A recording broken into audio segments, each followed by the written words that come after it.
Sistema elétrico. Generalidades.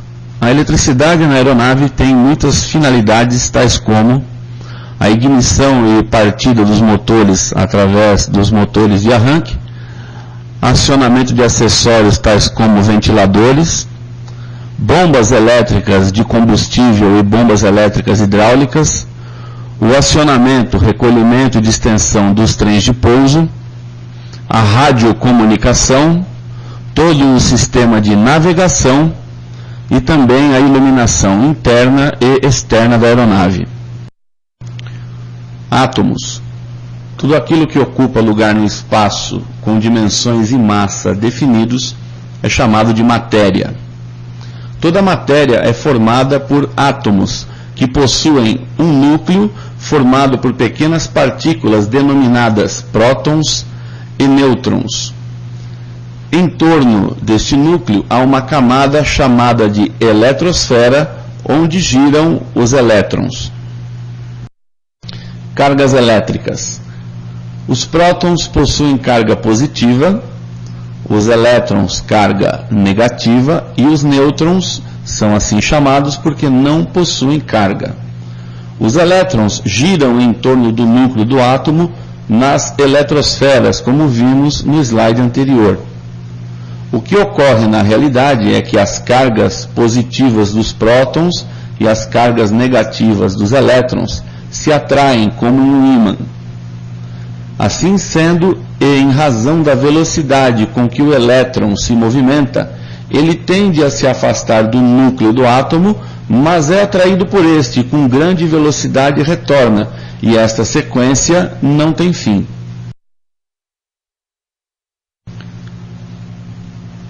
Existem átomos que possuem um único orbital, como a Lua em torno da Terra, e átomos que possuem diversos orbitais, como os planetas em torno do Sol. Alguns átomos, como o do cobre, por exemplo, possuem mais do que um elétron em seu orbital. Quanto mais longe do núcleo estiver um orbital, o elétron deste orbital sofrerá uma ação menor da atração exercida pelo núcleo, e ao sofrer uma ação, um distúrbio, como provocado pelo magnetismo, poderá se transferir para outro átomo. Estes elétrons recebem o nome de elétrons livres. Elétrons livres. Como vimos no slide anterior, os elétrons livres são os da órbita mais externa e podem passar de um átomo ao outro. Dissemos que se o elétron que tem a possibilidade de ser um elétron livre sofrer a ação do magnetismo, se transferirá para outro átomo. Ao fazê-lo, criará um distúrbio na última órbita do outro átomo e o elétron livre do outro átomo se transferirá para um terceiro e assim por diante. Esta movimentação de elétrons na última órbita recebe o nome de corrente elétrica. Normalmente, estes elétrons estão presentes na formação de materiais metálicos como o cobre e o alumínio e outros tantos, fazendo com que estes materiais sejam melhores condutores elétricos. Para efeito de comparação, vamos ver a representação de um átomo de carbono que formam os materiais plásticos.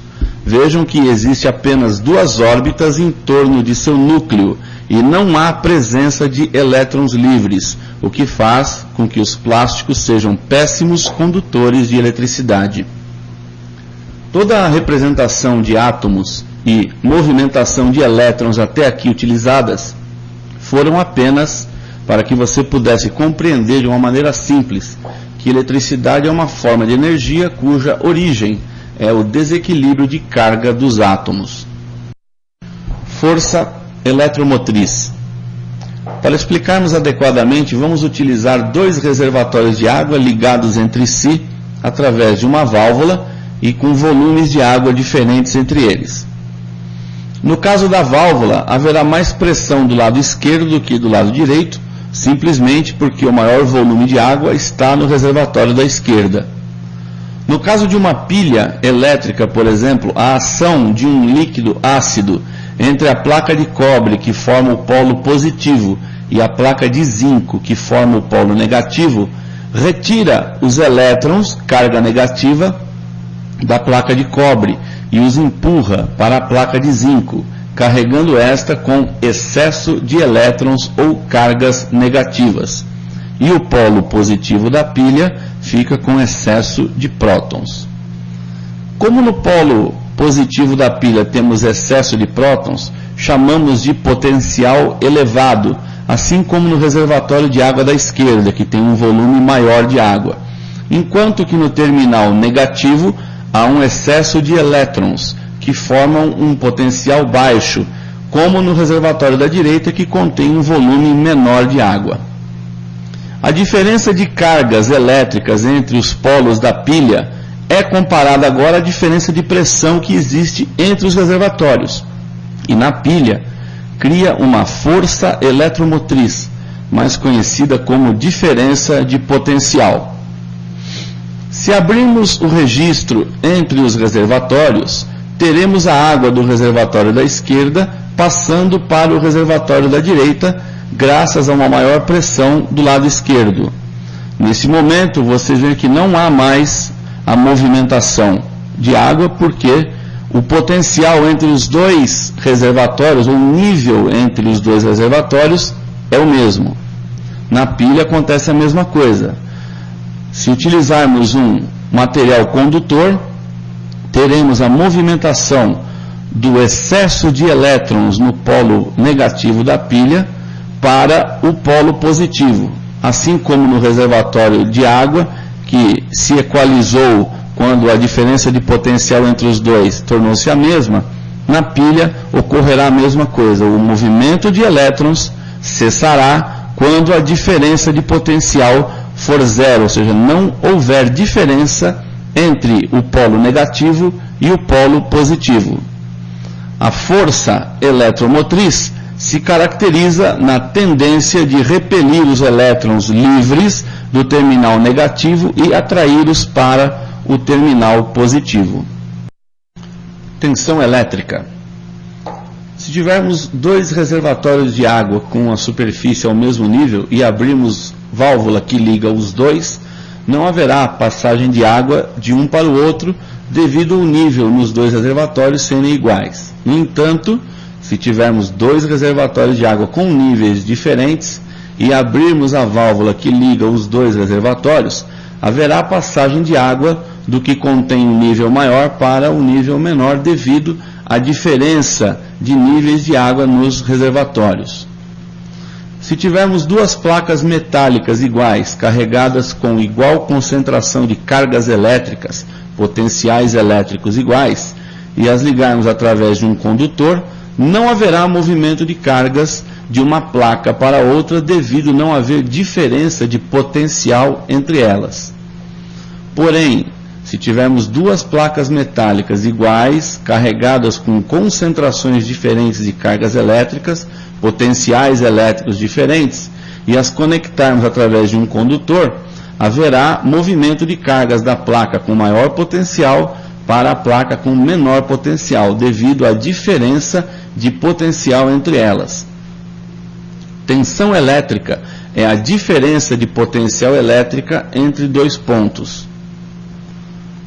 Sua unidade de medida é o volt, em homenagem ao físico italiano Alessandro Volta. Tensão, diferença de potencial e voltagem são sinônimos. A tensão elétrica é a força responsável pela movimentação de elétrons de uma área com maior concentração de carga para uma área com menor concentração. É medida em volts, através de voltímetros. Imagine um circuito onde tivéssemos que ligar uma lâmpada. Como fonte de alimentação, vamos utilizar uma pilha de 1,5 volt.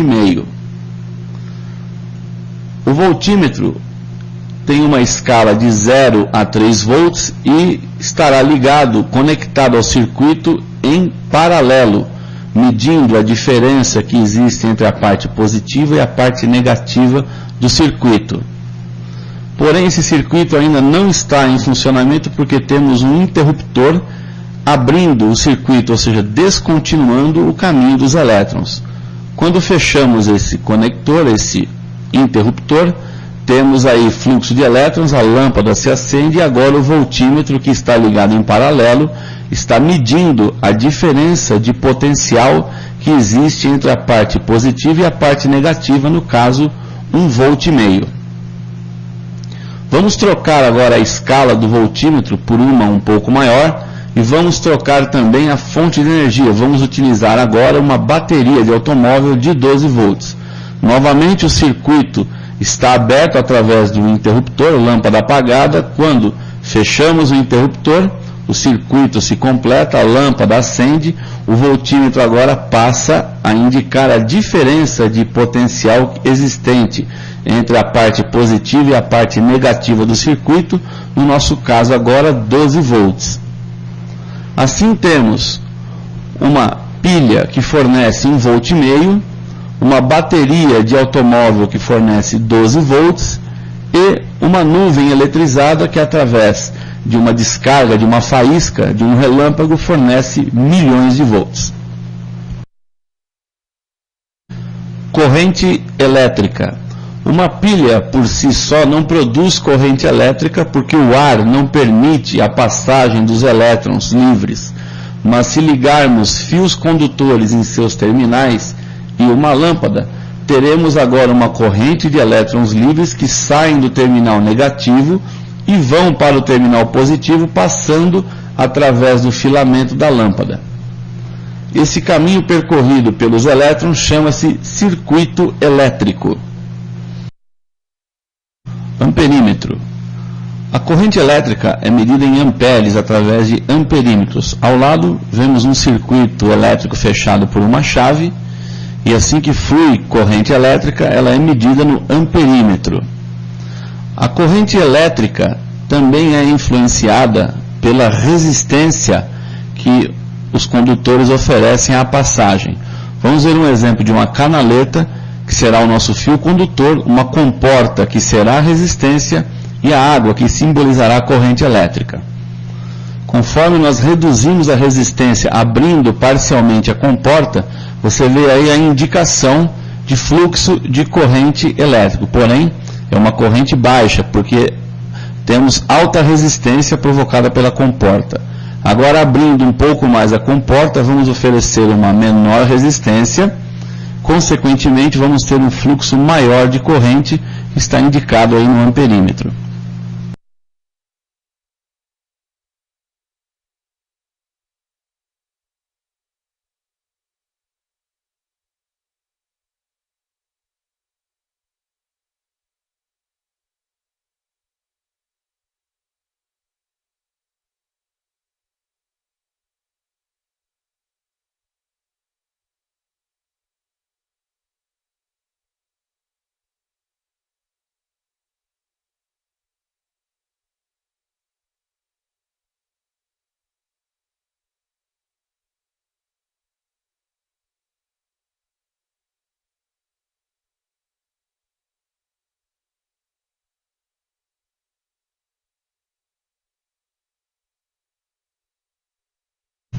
Lei de Ohm.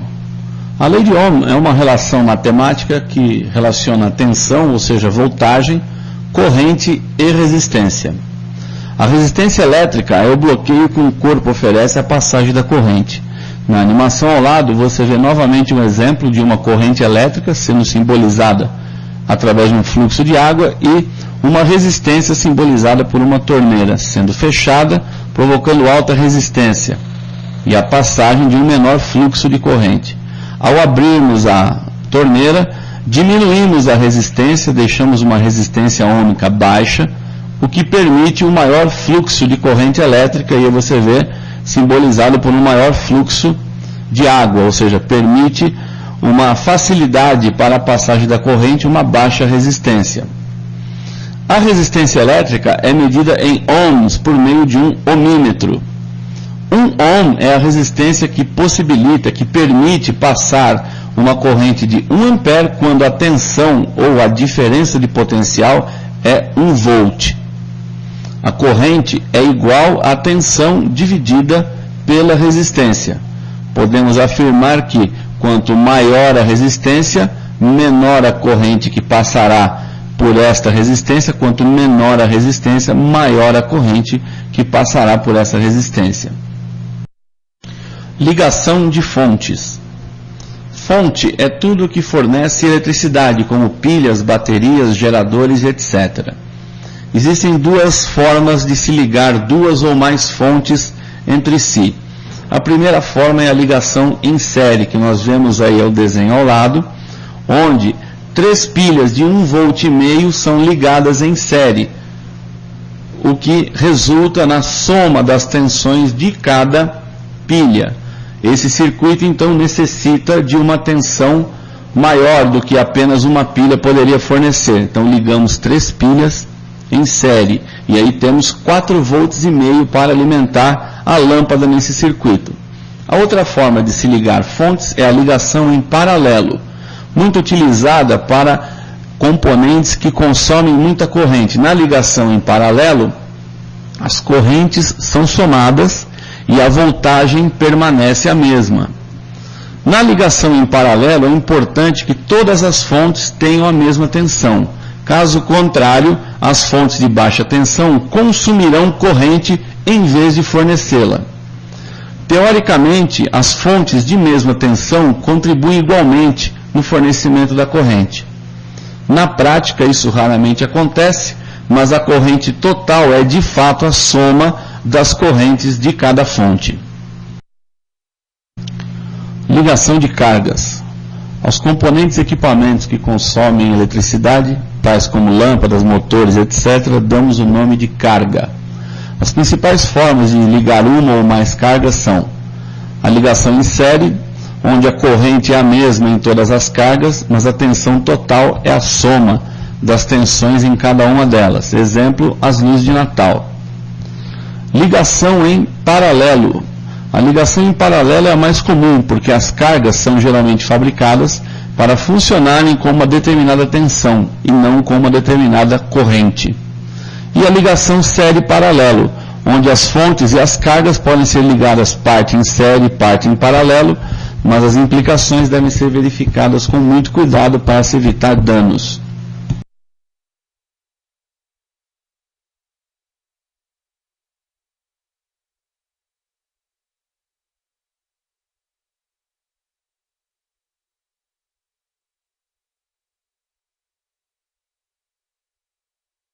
Medidas de tensão e corrente num circuito elétrico. A tensão deve ser medida com um voltímetro que é ligado em paralelo com a carga. E a corrente deve ser medida com um amperímetro intercalado no circuito, ou seja, ligado em série, para que a corrente passe pelo mesmo. Corrente alternada e magnetismo. Corrente alternada é a tensão alternada positiva ou negativa em uma razão de 60 variações por segundo, ou seja, 60 Hz. O exemplo dessa variação é a rede elétrica urbana. Magnetismo é a qualidade, a atração que os ímãs têm pelo ferro. Os ímãs possuem 2 polos magnéticos, o polo norte e o polo sul. 2 ímãs próximos um ao outro vão agir de acordo com a lei dos polos. Polos iguais se repelem e polos opostos se atraem. Eletromagnetismo é o campo magnético formado em um plano perpendicular a um condutor onde há fluxo de corrente elétrica. O sentido do campo magnético vai depender do sentido da corrente que passa nesse condutor. Utilize a regra da mão direita, utilizando o polegar para dar o sentido da corrente e os 4 dedos restantes para dar o sentido do campo magnético. O eletromagnetismo é utilizado para a construção de eletroímãs, que são ímãs que podem ser ligados ou desligados, o que não acontece com os ímãs permanentes. Na figura ao lado vocês veem aí uma bobina de fio de cobre ligado a uma pilha, uma fonte de energia elétrica. essa bobina está enrolada em torno de um núcleo de ferro. Assim que essa bobina é alimentada com tensão da bateria, vai ser gerado um campo magnético que vai imantar esse núcleo de ferro e vai transformá-lo em um eletroímã. Poderemos ver as linhas do campo magnético se colocarmos uma folha de papel sobre esse eletroímã ou até sobre o ímã permanente e despejarmos limalha de ferro. A limalha de ferro vai se alinhar com as linhas do campo magnético.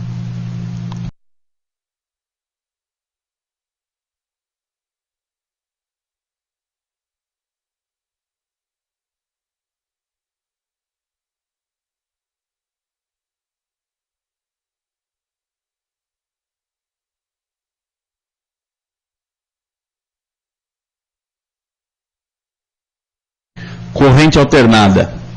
Indução eletromagnética. Essa indução ocorre quando um condutor é deslocado dentro de um campo magnético, fazendo assim surgir uma força eletromotriz. Vocês se recordam que a força eletromotriz é a movimentação dos elétrons das últimas eletrosferas de um átomo para outro quando submetidos a um distúrbio, por exemplo, a um campo magnético. Vemos aí a animação de um ímã sendo movimentado dentro de um condutor. Os átomos desse condutor têm as suas eletrosferas e os elétrons livres que vão se movimentando de um átomo para outro em função da movimentação deste campo magnético, deste ímã. Repare que, dependendo do sentido que o ímã é movimentado no condutor, a indicação de corrente negativa ou corrente positiva. Isso chama-se corrente alternada.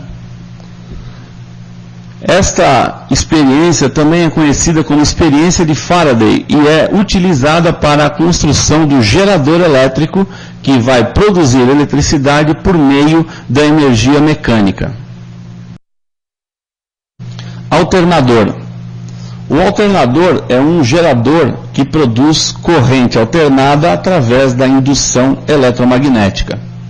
Ele é formado por uma bobina, fios enrolados em forma de um quadro ou de um quadrado que gira entre os polos de um ímã, cortando o campo magnético. Vemos aí o induzido, que é o que contém as bobinas, os anéis coletores e as escovas, e o sentido de giro desse induzido. O campo magnético aqui não vai mudar, mas cada lado do quadrado giratório vai mudando de posição para o lado oposto a cada meia volta, invertendo o sentido da corrente. Por isso se chama corrente alternada. E vocês veem a bobina se movimentando dentro do campo magnético e a corrente alternando em direção à lâmpada. O exemplo é a nossa corrente elétrica urbana, que está variando 60 vezes por segundo, ou seja, 60 Hz.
Transformador.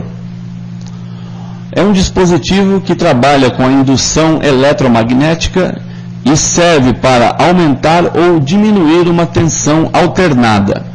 Ele é composto por um núcleo de ferro, um enrolamento primário que vai receber a tensão de entrada a ser transformada e um enrolamento secundário que é o de tensão de saída, que pode ser maior ou menor que a tensão de entrada. A tensão alternada no enrolamento primário vai criar um campo magnético alternado no núcleo de ferro, simulando o movimento alternado de um ímã próximo ao enrolamento secundário. Consequentemente, será induzida uma tensão alternada no enrolamento secundário, que, dependendo do número de voltas de espiras desse enrolamento, esta tensão produzida poderá ser maior ou poderá ser menor que a tensão de entrada.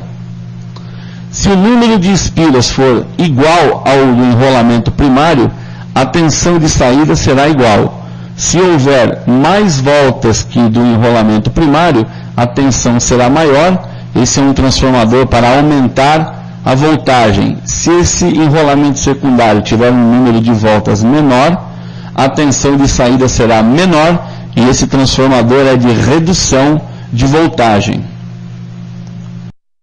Transformação de corrente contínua. O transformador não funciona com corrente contínua porque ela produz um campo magnético fixo, que não induz tensão no enrolamento secundário, assim como vimos no slide anterior. Desta forma, nós temos que utilizar um equipamento chamado vibrador ou chopper, que vai pegar a corrente contínua numa tensão de 12 volts de entrada, transformá-la em corrente pulsativa e assim enviada a um transformador, que vai aumentar a tensão. Aí na saída do transformador nós teremos uma corrente pulsativa, mas agora com uma tensão elevada para 200 volts. O sistema do avião não permite a utilização de corrente pulsativa, aí temos que passar novamente essa corrente por um outro equipamento, um retificador, que vai transformar a corrente pulsativa em corrente contínua, mas mantendo agora a tensão em 12 volts para ser utilizada no equipamento a que se destina. Sistema elétrico do avião. Os sistemas elétricos utilizados em uma aeronave dependem da exigência de carga dos componentes instalados e também do nível de complexidade dos mesmos, sendo que temos aeronaves que se utilizam de sistemas somente de corrente contínua e outras aeronaves que se utilizam de uma combinação, sistemas de corrente contínua e corrente alternada. Bateria. A bateria proporciona a partida do motor em aviões mais leves e também alimenta os instrumentos elétricos em caso de emergência, como na parada do motor ou falha de gerador. As baterias utilizadas nos aviões são de dois tipos: a bateria ácida, de chumbo, e a bateria alcalina, de níquel-cádmio.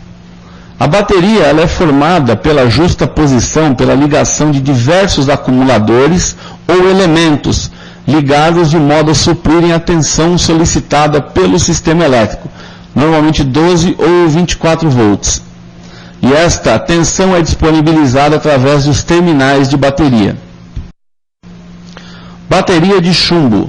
Similar à bateria dos automóveis, também são chamadas de baterias chumbo-ácidas, porque os produtos químicos que armazenam eletricidade são óxidos de chumbo sobre placas de chumbo que funcionam imersos em uma solução de ácido sulfúrico. Cada elemento desta bateria fornece uma tensão de 2 volts. As mais comuns são as de 12 elementos, 24 volts, e a de 6 elementos, que fornecem 12 volts. Baterias alcalinas são as que usam como solução um álcali ao invés de um ácido. O álcali mais utilizado é o hidróxido de potássio. As placas positivas recebem sais de níquel e as placas negativas sais de cádmio. Por isso, essas baterias também são conhecidas como baterias de níquel-cádmio. Cada elemento deste tipo de bateria fornece uma tensão de 1,2 volts, e por isso o número de elementos precisos para uma determinada tensão é maior do que nas baterias de chumbo ácida. Dínamo. O dínamo é um gerador que fornece corrente contínua. Ele é a principal fonte de energia elétrica do avião e carrega também a bateria ou as baterias.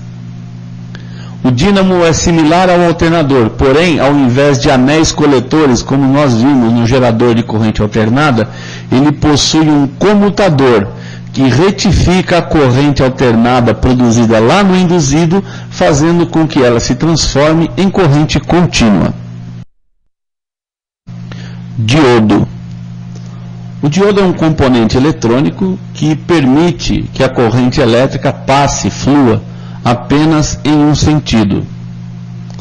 Tem como uma de suas funções a retificação da corrente alternada. Com isto, um alternador que é construído para fornecer corrente alternada pode fornecer corrente contínua em substituição ao dínamo.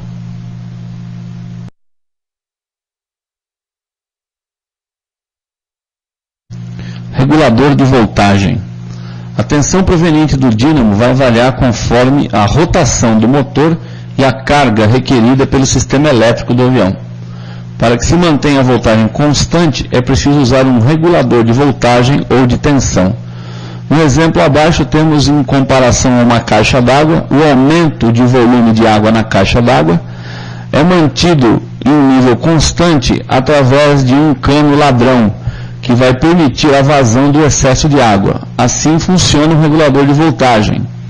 O aumento de tensão proveniente do dínamo é regulado, submetido a uma baixa voltagem dentro do regulador, fazendo com que a saída seja de tensão constante. Os reguladores também funcionam como limitadores de intensidade, reduzindo a tensão do dínamo quando a intensidade da corrente ultrapassa um determinado valor. Disjuntor de corrente reversa. Esse disjuntor trabalha no sentido de proteger a bateria no caso de falha do gerador, para que a bateria não alimente o gerador. No caso de falha, este RCCB abre-se e a bateria passa a ser o elemento de energia principal dentro da aeronave.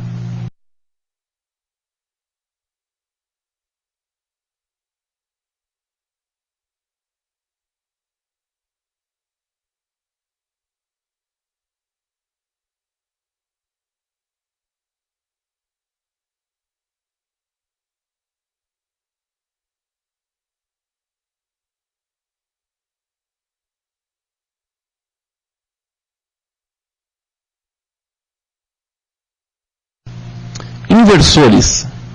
São dispositivos que transformam corrente contínua em corrente alternada. Temos um inversor rotativo, que é formado por um motor de corrente contínua, acoplado a um alternador que fornece corrente alternada. E temos um inversor estático. Esse inversor trabalha sem peças móveis. A transformação da corrente contínua em alternada é feita por meios eletrônicos. Motor elétrico. O motor elétrico é um dispositivo que transforma energia elétrica em energia mecânica. Exemplo, o motor do liquidificador, o motor do ventilador. O motor de corrente contínua é aplicado em aeronaves de pequeno porte. Na sua construção, o motor de corrente contínua é similar ao dínamo. Starter. O starter é o motor de partida que é ativado pela bateria do avião ou uma bateria externa ligada por uma tomada na fuselagem. Trabalha do mesmo modo que o motor de partida dos automóveis com chave de ignição. Alguns aviões de treinamento mais simples não têm o motor de partida. Nesse caso, uma pessoa capacitada dará a partida manualmente por meio da hélice. Atuador. Já estudamos o atuador hidráulico em módulos anteriores. O atuador também pode ser elétrico, bastando somente a substituição do cilindro hidráulico por um motor elétrico e um mecanismo de redução. Pode ter a finalidade de acionar flaps, recolher trem de pouso, etc. Servo. O servo é um atuador aperfeiçoado que para em qualquer posição sob sinais elétricos enviados por um computador ou outro controle. Ele recebe sinal e se movimenta, retornando ao computador a sua posição, até receber uma ordem de parada. O computador e os servos são muito utilizados nos sistemas de piloto automático das aeronaves. Dispositivos de proteção. Um curto-circuito em um sistema elétrico aumenta muito a corrente e provoca um grande aquecimento nos fios, condutores e componentes, o que pode causar um incêndio. Para que não haja esse risco, o sistema é protegido por fusíveis e disjuntores. Os fusíveis são dispositivos feitos com um fio que se funde a baixa temperatura, interrompendo a corrente quando ela ultrapassa um determinado valor.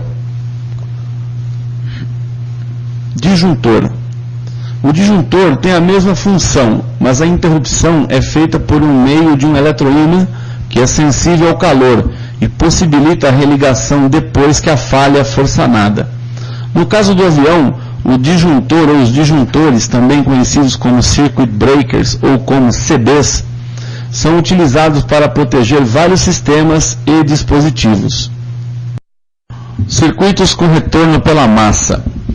Os circuitos com retorno pela massa são utilizados em aviões com estrutura metálica, onde todos os componentes são alimentados por um fio, normalmente positivo. O retorno da corrente é feito através da carcaça do motor e ou da estrutura da aeronave. Isto reduz o perigo de falhas e também reduz o peso do componente elétrico instalado a bordo. Você reduz a quantidade de fios instalados através do retorno pela massa. Sistema de ignição. O sistema de ignição tem por finalidade produzir a combustão da mistura ar-combustível dentro dos cilindros, na fase de ignição, através de centelhas produzidas nas velas de ignição. Magneto.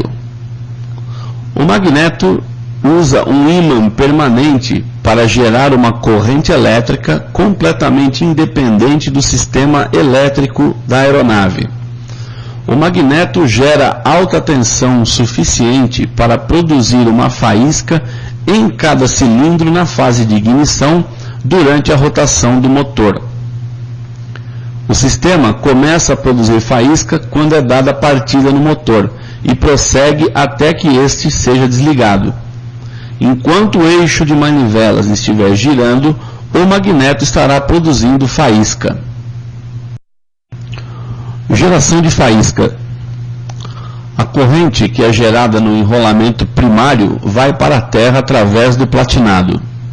Quando o platinado se abre, a corrente é cortada, ocorrendo uma grande variação no campo magnético, aumentando assim a tensão no enrolamento primário para várias centenas de volts.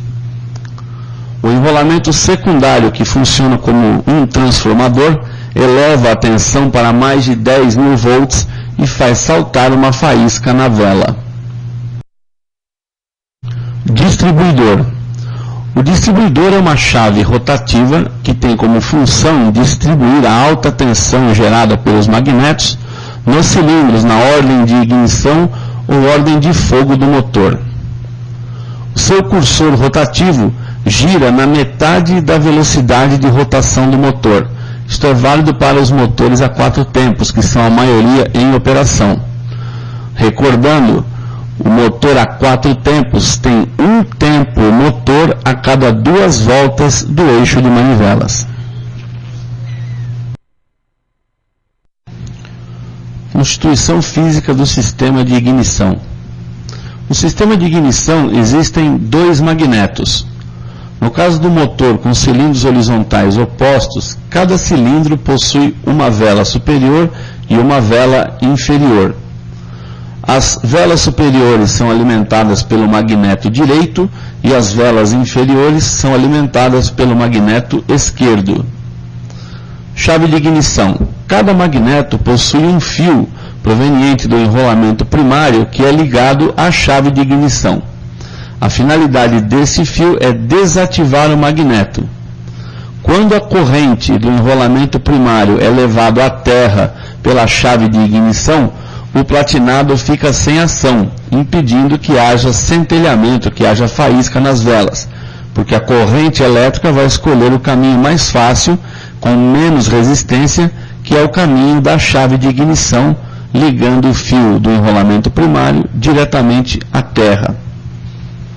Em resumo, ao desligar um magneto, significa ligar o fio do enrolamento primário à massa, à terra. E ligar um magneto é desligar esse fio, e aí o magneto é controlado pela abertura e fechamento do platinado. Tipos de magneto. Nos aviões que não têm motor de partida, existe uma chave on-off para cada magneto. Nos demais aviões, existe uma chave de ignição única que seleciona o magneto, esquerdo, direito ou ambos, e dá partida.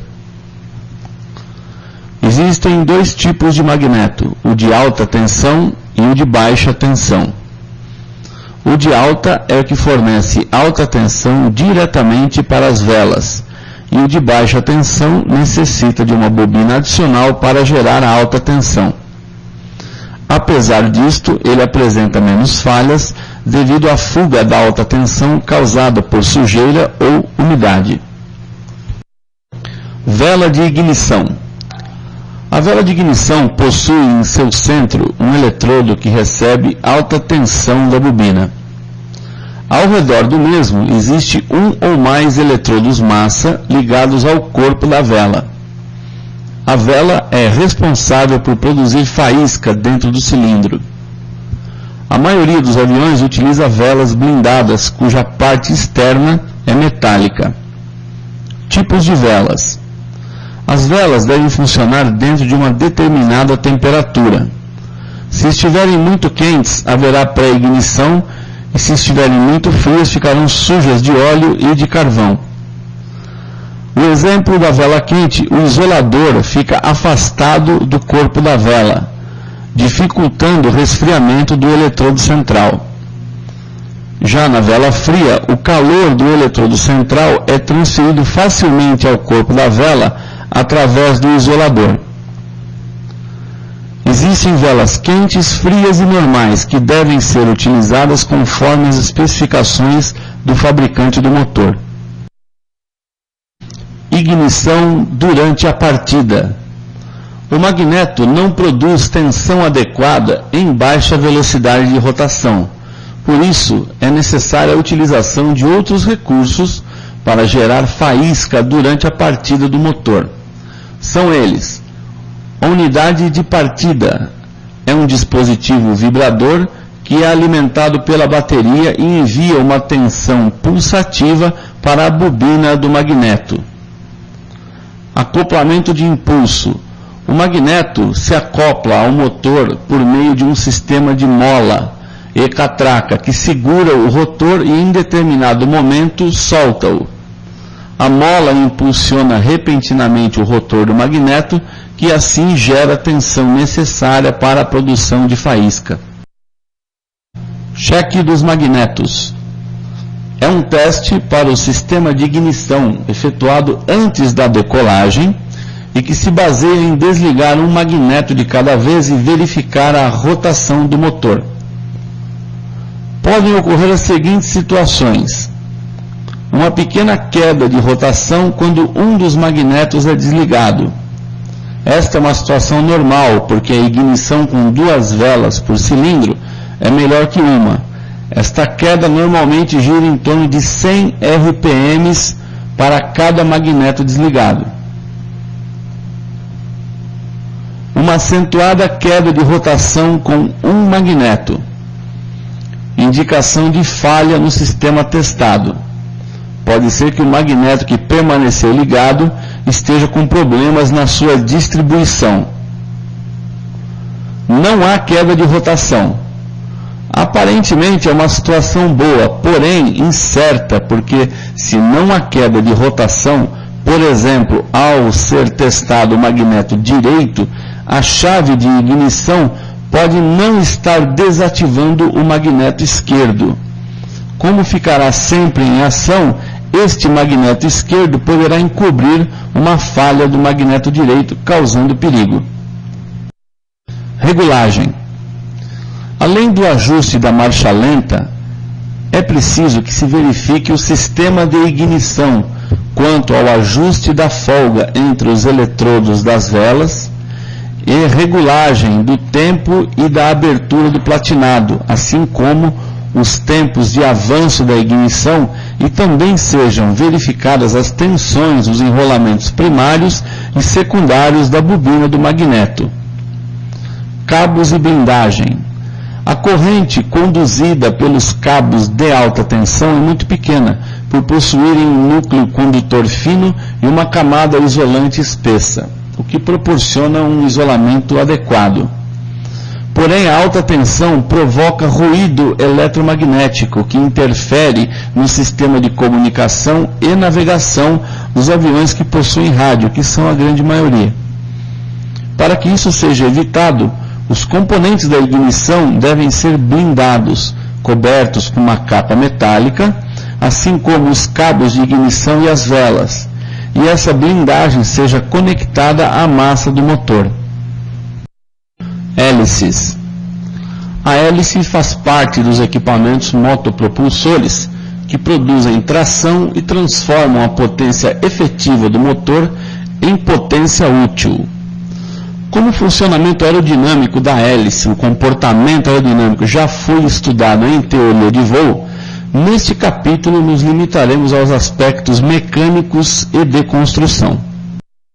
Constituição da hélice. A hélice é formada por duas ou mais pás que têm um perfil aerodinâmico semelhante ao da asa de um avião. Recebe as seguintes nomenclaturas.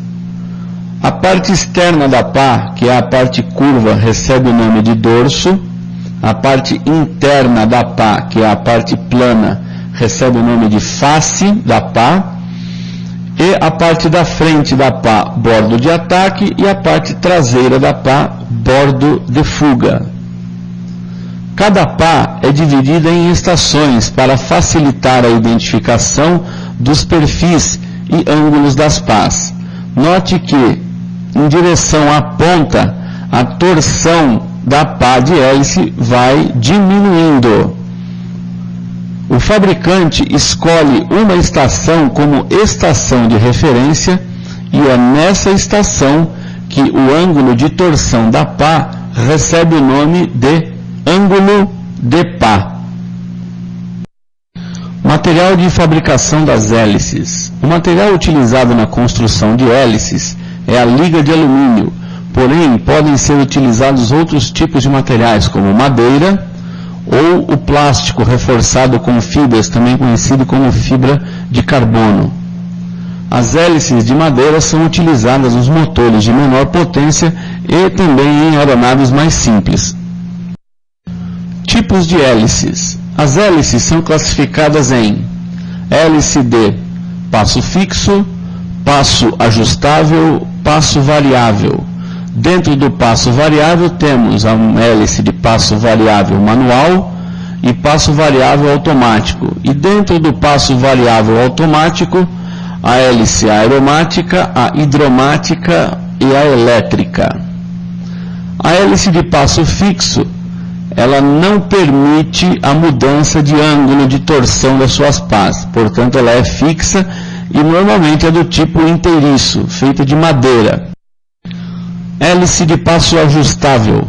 O ângulo da pá pode ser ajustado no solo, mas normalmente deve ser ajustado em uma bancada com ferramentas apropriadas. Hélice de passo variável manual. A hélice de passo variável possui duas opções na sua variação: passo máximo e passo mínimo. As mais complexas possibilitam ajuste entre o mínimo e o máximo. Normalmente é utilizada a pressão do óleo lubrificante do motor para reduzir o passo e um contrapeso para aumentá-lo. Hélice de passo variável automático. Este tipo é conhecido como hélice de passo controlável ou também como hélice de velocidade constante. Ela se diferencia dos outros tipos porque trabalha com velocidade constante, possui um governador e é automática. O governador é um dispositivo que controla o passo da hélice. No caso da rotação do motor aumentar, o governador aumentará o passo da hélice, mantendo assim a velocidade da hélice constante, assim como também aumentará a carga aerodinâmica sobre o motor. Se a rotação do motor diminuir, ocorrerá o oposto. O governador diminuirá o ângulo do passo da hélice. As hélices de passo controlável são classificadas em hélices aeromáticas, hélices hidromáticas e hélices elétricas. O governador das hélices aeromáticas utiliza pressão de ar comprimido para variar o passo. Porém, este tipo de hélice não é muito utilizado hoje em dia. Hélices hidromáticas são hélices de passo controlável que utilizam a pressão do óleo lubrificante do motor para fazer este controle. É utilizado na maioria dos aviões, desde os monomotores até os quadrimotores turbohélice. O pistão que faz a variação do passo fica localizado no interior do cubo da hélice. Hélices elétricas são controladas por um governador elétrico. O seu passo é variado através de um mecanismo acionado por motor elétrico e, assim como o governador da hélice hidromática, este atuador elétrico localiza-se no interior do cubo da hélice. Ângulos de pá. Passo chato. O ângulo da pá é nulo e o arrasto da hélice é máximo. Se o motor estiver desenvolvendo potência, o disparo da hélice pode ser provocado nessa configuração, já que a hélice aí não tem tanta resistência ao avanço. Passo bandeira. O passo bandeira é quando a pá é alinhada com o vento. Este passo é utilizado para diminuir o arrasto da hélice quando o motor para de funcionar. Passo reverso. O passo reverso, o ângulo da pá fica negativo e a tração invertida para frear o avião. Esta configuração é utilizada para diminuir a distância de pouso.